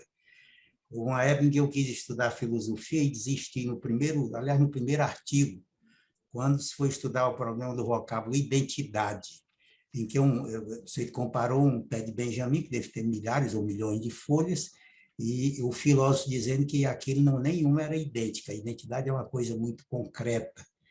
E, portanto, no direito, qualquer coisa, se considerar como crime, é um absurdo, né? Eu gostaria de lembrar aqui que, no inquérito penal, nós, advogados, saímos da nossa linha de trabalho, a gente já não é tributarista, eu acho que eu sou um trabalhador braçal, que vive do direito tributário. Não somos nós tributaristas. Tributaristas são aqueles como o doutor Hugo II, e aqueles que vivem também escrevendo a ciência do direito tributário. Eu acho que a gente é trabalhador braçal mesmo. E eu não teria a obrigação de ter que me afinar numa linguagem de direito penal, com a qual eu nunca tive vontade de irmanar, para defender uma simples multa administrativa. Numa época, eu tive um caso desse da Secretaria da Fazenda, quando eles começaram a fazer isso, deve fazer uns 15 anos, e era de um shopping. Então, eles multaram não sei quantas empresas, muitas lojas, por uma besteira, e levaram para essa coisa do inquérito. Eu não sei nem se chama inquérito, eu não gosto muito de falar na linguagem que eu não conheço. Mas aí eu propus na minha defesa que não seria o caso de ser excesso de exação, não seria aquele caso de chamar o secretário da Fazenda, ou a autoridade que tomou aquela iniciativa para dizer que ele estava cometendo um crime. Então, nesses casos, que eram talvez 30 lojas, acabou o processo, tá? Eu também não fui mais lá, não vi, mas eles acabaram. E agora nós estamos na mesma situação em que a Secretaria da Fazenda tem uma delegacia de polícia lá, um promotor público, um delegado e um juiz criminal, e a gente vê o cliente desesperado sendo chamado para ir prestar depoimento, primeiro daqui, paga ou vai processado criminalmente, aí seria extorsão. E depois a história do inquérito sai totalmente, esquece totalmente o processo administrativo. E aí a minha pergunta é para o doutor Hugo II, ou para o doutor Schubert, que tem mais experiência nisso, é se não será o caso de prescrição, o processo penal. Eu estou com um agora em que o juiz, depois de tanta coisa, sem apurar coisa nenhuma da parte tributária, marcou uma audiência, instrução penal, sei lá, para daqui a 2 anos. Então, não será o caso exatamente de todos esses processos, a parte tributária cair na prescrição? Hernandes, eu vou lhe pedir para, por favor, eu não entendi bem, como é que seria a causa da prescrição? Também não entendi. Porque eles esquecem o processo administrativo e estão trabalhando no processo penal, vai levar 10, 12, 14 anos. E, enquanto isso, o processo tributário fica parado. O administrativo não foi concluído, é isso? Não, eles transformaram no processo, numa ação penal e pronto. O interesse, que é um absurdo isso. Então, mas aí o que aconteceu com o processo administrativo? Acabou, não se fala nele. Não, mas ele foi concluído? Não, o processo, ele transforma o processo penal em processo administrativo de apuração. Aí depois vira só penal, linguagem é só penal, pronto. O processo administrativo não se fala mais. Eu não conheço. Eu não sei se eu entendi. Mistura o administrativo com o penal e o administrativo fica parado do ponto de vista de andamento. Eu nem sei dizer essa linguagem como é. O certo é que ele vai passar 10, 12 anos sem que se fale dele, porque o homem quer mesmo Mas esse processo administrativo começou com o quê? Com o lançamento? Lançamento. Seria... É feito um lançamento, começa o processo administrativo, e depois ele vira penal. O processo de lançamento tirado da contabilidade, daquelas coisas que faz, né? A pessoa manda, não sei como é que chama aí, eu já não estou mais ligado nesse negócio da área. Se eu entendi bem. Mas são aqueles documentos desse CST, não sei o que ele manda para a Secretaria da Fazenda, ela de lá já pega e transforma isso num lançamento de débito tributário e já condena as pessoas, sendo os diretores, como vocês acabaram de dizer, o diretor que não sabe nem o que é aquilo, só pelo fato de ser diretor. Entendi. Mas assim, se o processo administrativo foi concluído, inicia-se o prazo prescricional, ao cabo do qual, 5 anos depois, é extinto o crédito tributário. E então, se não foi, seria o caso? Ele não foi concluído, ele está só paralisado. Eles são... se o processo administrativo não foi concluído, aí, infelizmente, inclusive eu discordo, mas é o que prevalece, existe um entendimento, e ele está, inclusive, sumulado, eu não tenho o número da súmula de cabeça agora, mas é uma súmula do STJ, que diz que, feito o auto de infração, dentro do prazo de 5 anos contados do fato gerador, já não se fala mais de decadência. Concluído o processo administrativo de revisão desse auto de infração, inicia-se o prazo de prescrição. Mas entre esses dois termos, entre a lavratura do auto de infração e a conclusão do processo administrativo, não corre prazo de nenhum tipo. Então, nesse caso aí, se a Cefaz quiser lavrar o auto de infração, depois ficar cozinhando e passar 500 anos perseguindo o contribuinte na esfera criminal, em tese, a jurisprudência, por enquanto, a coberta. O que pode se pensar, Hernandes, é na súmula 24. Como é? Como que você vai ter uma persecução penal em cima de um crédito tributário que não está encerrado? Exatamente, né? Isso aí, mas aí não é por causa da prescrição, né? Não, Seria outra... não, aí é questão da conclusão, né? O crédito tributário só está definitivamente formado quando o processo administrativo é concluído. Antes disso, não tem crédito. Se não tem crédito, não pode ter ação penal. Perdoe aí fazer uma interferência. Existe um livro do professor Zé Undenari, que ele me mostrou com muito orgulho, que estava concluindo e mandou em seguida para a gente, que é a definitividade do chamado crédito tributário. Só que ele foi até a definitividade do processo administrativo. Eu, pessoalmente, entendo que a definitividade do crédito tributário acaba quando acaba uma decisão judicial. Por quê? Porque eu tenho muitos casos judiciais que, depois do processo administrativo concluído, totalmente, formalmente concluído, com todos os requisitos, vai-se para o judiciário e se anula tudo. Então, na minha opinião, não estaria definitivado aquele crédito enquanto tem discussão judicial sobre ele, sobre o seu valor, etc.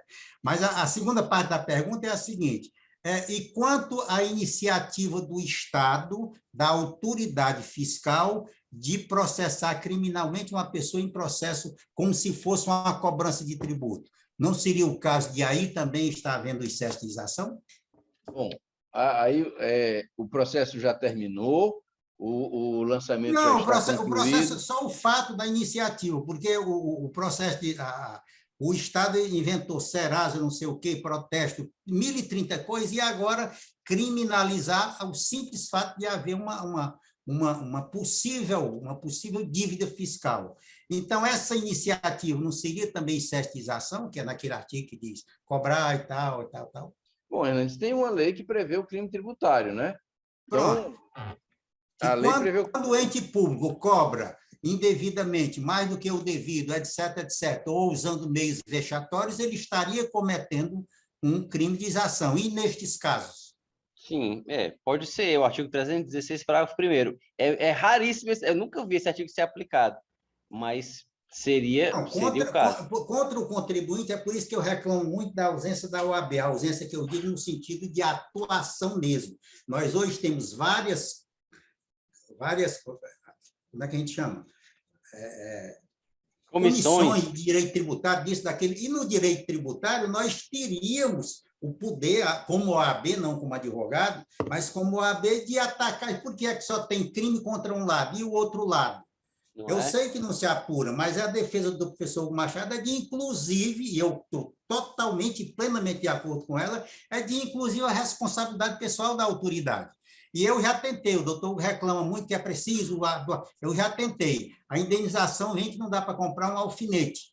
Infelizmente, o judiciário ainda não está preparado, ainda não está convencido de que a obrigação é aplicar a lei de um lado e do outro. Está bem que haja crime tributário, mas excesso de exação deveria ser dos dois lados. Responsabilidade pessoal. Verdade. Se houvesse responsabilidade pessoal da autoridade administrativa no Brasil, eu creio que os crimes, eu creio que esses cobranças de tributos seriam muito reduzidas. É uma coisa que eu reclamo há muito tempo. Ok, professor, muito obrigado pela atenção e pela paciência de nos ouvir. Né? Nós agradecemos, Hernandes, a sua participação é sempre ilustrativa, a gente abre mais o leque para discutir, você está sempre presente, continue assim. Alguma outra manifestação, alguma outra colocação? O tema hoje foi muito debatido, acho que é uma questão que ainda realmente aguarda uma solução da jurisprudência, ainda aguarda uma solução do Supremo, seja para dizer se o voto de qualidade, a extinção do voto de qualidade foi feita de maneira correta, através da lei correta, seja para aplicação retroativa desse entendimento. A sentença, muitas vezes referida aqui, dessa juíza de São Paulo, ainda é apontada como uma das poucas, se não a única decisão sobre o assunto que deferiu o pedido, já existem algumas negando o pedido, dizendo que não se aplica retroativamente a alteração. E, então, estamos em construção, quer dizer, nesse momento, a ideia está sendo trabalhada, refletida, para que se chegue a uma solução que finalmente defina de que forma vai ser aplicado o fim de voto de qualidade junto ao CARF no âmbito penal. Esperamos que isso seja feito da forma mais justa, mais adequada possível. Então, renovando o convite a todos para que colaborem com a sugestão de assuntos, apresentando as suas sugestões para que a gente analise, que possa debater nas reuniões que se seguem, né? Encerramos aqui a nossa reunião de hoje, a reunião Encontro dos 7 do mês de setembro, já convidando a todos para o nosso próximo encontro, que ocorrerá na última terça-feira de outubro, nesse mesmo horário, para discutir um assunto que ainda será escolhido e divulgado através dos nossos meios de comunicação, as nossas redes sociais, os e-mails e todas as outras formas que o SET tem utilizado para chegar até vocês. Mais uma vez, muito obrigado pela participação de todos e um bom dia. Bom dia.